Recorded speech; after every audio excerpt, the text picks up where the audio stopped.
გვესაჭიროება მოხუცი კლოუნი. სპექტაკლში მოთხრობილია ნიკოლოს, ფილიპოსა და პეპინოს ისტორია. სამ მოხუც კლოუნს პროფესიონალიზმი და ასაკი აერთიანებთ. მოხუცი ჯამბაზების შესარჩევი კონკურსი ტარდება. სწორედ აქ შეხვდებიან ერთმანეთს სამი ხანდაზმული ჯამბაზი, რომლებსაც ძალიან დიდი ხანია ერთმანეთი არ უნახავთ.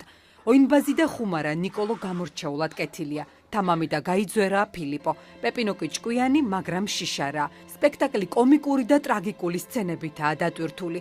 უცნაურ გარემოში გათამაშებული სევდიანი კომედიის. ეს წელს რიგით 42 ჩვენება იყო, რომელიც ბათუმის დრამატულ თეატრში შედგა.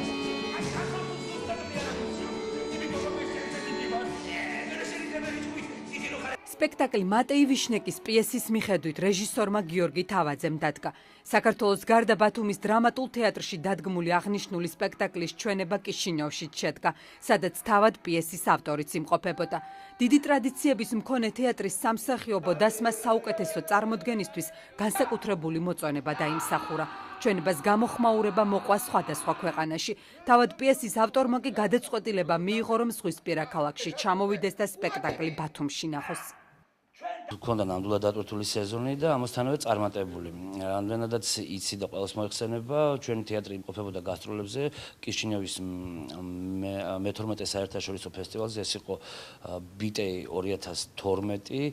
ეგ არის ფესტივალ ბიენალე, სადაც სხვა ქვეყნებიდან ჩამოსული, ან 24 თუ 25 ქვეყნიდან ჩამოსული სპექტაკლები დათვალიერება ხდება და ჩვენმა სპექტაკლმა ძალიან წარმატებით ჩაიარა კიშინიოვში, გარდა ამისა აღიარეს ფესტივალის საუკეთესო სპექტაკლად.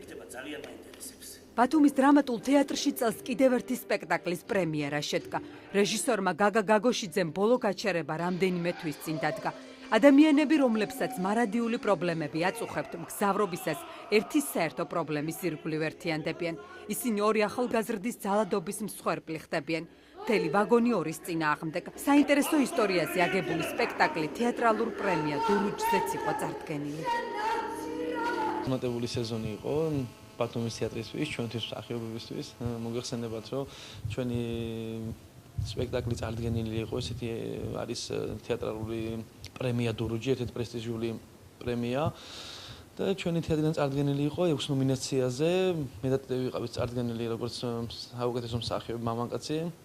ბატონი გიორგი თავაძე იყო წარდგენილი როგორც საუკეთესო სარეჟისორო ნამუშევარი და ასევე წარდგენილი იყო როგორც მხატვარი და ვფიქრობ, რომ დიდი წარმატება არის, ნამდვილად, რომ შესაძაც 6 ნომინაციიდან 4 წარდგენილია უკვე ეს ბევრს ნიშნავს. თეატრალური ცხოვრების მოყვარულებს სიურპრიზები ახალი სეზონის გახსნამდე წელით. ექსპერიმენტალურ სცენაზე ახალი სპექტაკლის საპნის ოპუსის ჩვენება შედგება. ისტორიის გაყალბება, რა შეიძლება მომხდარიყო საქართველოში თუ ომს სტალინის ნაცვლად ჰიტლერი მოიგებდა. ამას მაყურებელი რამდენიმე კვირაში ნახავს. ახალგაზრდა რეჟისორი მიშა ჩარკვიანი მსახიობებთან უკვე მუშაობს. ავირჩიე ქართველი დრამატურგის ძალიან ნიჭიერი ადამიანის, მე თუ მკითხავთ, ჩემი მეგობრის დათო გაბუნიას პიესა საპნის ოპუსი, რომელიც უბრალოდ ვიცოდი წამოსვლისთანავე, რომ ძალიან კარგად შეიძლებოდა გაკეთებულიყო ბათუმის თეატრში, იმიტომ რომ მე მიმუშავია ერთხელ უკვე ამ თეატრში და შესაბამისად ვიცნობ თეატრის შემოქმედებით და ტექნიკურ მხარეს. შესაბამისად ვიცი, რომ ძალიან ძლიერ და კარგ თეატრთან მაქვს შეხება და ამიტომ დაუფიქრებლად და შეუშინებლად ავიღე ცოტა ისეთი პრეტენზიული და ექსპერიმენტული პიესა. პიესაში თამაშობს 6 ადამიანი, აქედან 5 ქალია, 1 მამაკაცი. ახლა დაიშვა სპექტაკლი, რომელიც უნდა დამთავრდეს აგვისტოს 20-ისთვის რა ალბათ. ეს არის საპნის ოპუსი, სადაც ძალიან საინტერესო როლი მაქვს და ძალიან მიხარია, რომ მომიწია ეს ესეთი საპასუხისმგებლო როლი, რომელიც თან განსხვავებულია იმ როლებისგან, რომელიც მე ვითამაშე. და ამით უფრო დიდი ინტერესი მაქვს, ძალიან მაინტერესებს რა გამომივა და ძალიან მონდომებით მუშაობ თან. ბათუმის დრამატულ თეატრში წელს ბევრი ცვლილება განხორციელდა და სიახლეები დაინერგა. სპექტაკლები ყოველ შაბათ-კვირას იმართებოდა. სტუდენტებს კი საშუალება ჰქონდათ ბილეთების სიმბოლურ ფასად ერთ ლარად შეეძინათ. იყო საქველმოქმედო ჩვენებებიც. სეზონის ბოლო სპექტაკლიდან შემოსული თანხა ახალშენის ფერისცვალების ტაძარს გადაერიცხება.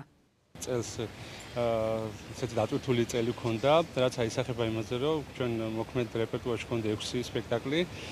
ჩვენ ასევე ყველა შაბათს თამაშობდით სპექტაკლებს, ასევე ჩვენ სტუდენტებისთვის დაუშვით სიმბოლურ ფასად ეთლარად მათ ქონდათ საშუალება რომ ენახათ სპექტაკლები. სეზონის განმავლობაში არაერთ საქველმოქმედო ღონისძიებაში მიიღო მონაწილეობა და დღევანდელი დღეც არის ამ საქველმოქმედო ღონისძიებების გაგრძელება. შემოსული თანხა სულად გადაირიცხება ფერცვალების ტაძრის მოხატულობის ფონდში. ბათუმის ილია ჭავჭავაძის სახელობის სახელმწიფო დრამატული თეატრი არსებობის 125 წელზე მეტს ითვლის, თუმცა მისი ფესვები უფრო შორეული წარსულიდან მოდის. 1879-1911 წლებში ბათუმში სისტემატურად იმართებოდა სცენის მოყვარულთა წარმოდგენები, რასაც ხელს უწყობდნენ იმ პერიოდის ქართული თეატრის ცნობილი მოღვაწეები. მოგვიანებით სცენის მოყვარულთა ინიციატივით აიგო პატარა ხის შენობა წარმოდგენებისათვის, რომელიც 450-მდე მაყურებელს იტევდა. რამდენიმე წელში ბათუმში დრამატული საზოგადოება შეიქმნა, რომელმაც თეატრის ხელმძღვანელობა ითავა. 1937 წლის 18 მარტს საზეიმოდ გაიხსნა ბათუმის ახალი თეატრი. ძველი ტრადიციები ისევ გრძელდება. სპექტაკლების გრძელ და საინტერესო სიას წლის ბოლომდე კიდევ რამდენიმე გაიმართება.